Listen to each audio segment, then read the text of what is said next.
Following last year's fires, as we've seen firsthand, just a little bit of rain in the village of Ruidoso can pose a great danger. And with the amount of rainfall that we've already seen this year, it has caused serious damage. That's why village leaders are closing the Upper Canyon. They're asking people to evacuate for at least the next 2 weeks. Alika Medina spoke with village leaders. So, Alika, what exactly led to this closure? Tessa, as of tomorrow morning, people living in the Upper Canyon in Ruidoso won't be able to go back home. That's if you decide to evacuate. The village mayor says following the floods this year, it took a toll on the water and sewer system, and now it's not a want but a need they have to fix. The mayor for the village of Ruidoso says some of the damage to the sewer lines has caused sewer to discharge into the river. Starting tomorrow morning, crews will be out removing roads, repairing and replacing water and sewer lines. The mayor says if all goes well, crews can be done within the next 2 weeks. The village encourages people in the area to evacuate and says if you stay, they will not be escorting people in and out. Mayor Lynn Crawford says over 300 people will be affected by the closure, but says they are offering them a place to stay. We've got you a hotel room.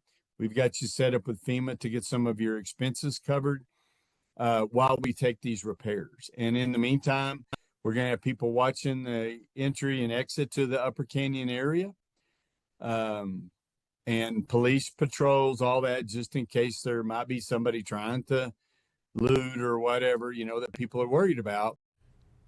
In addition, they will be making adjustments on water bills the days they are out of operation. Mayor Crawford says as of right now, of the 300 people, just under 200 are deciding to stick back and shelter in place. While he says it's not ideal, they can't force people to evacuate, but asks if you decide to stay, make sure you have enough water and food to last at least a week. He also adds staying home poses a huge issue, not just because you won't have water or access to sewage, you'll have limited emergency services. How am I supposed to get an ambulance or a fire truck? When I've got all these ditches. So we'll have people and we'll make it work. I mean, if we have a fire or something up there, we're going to get there. But it's moving all the equipment. Again, the Upper Canyon will close starting tomorrow morning at 8 a.m. If you're looking to relocate to a hotel, call the Emergency Operations Center. We'll have that number and all of this information on KOB.com. Tessa, Zach. All right, Alika, thanks for all that information. Today was actually the first day of school for Ruidoso students, and of course there are a lot of concerns about what would happen if that devastating flooding would hit during the school day.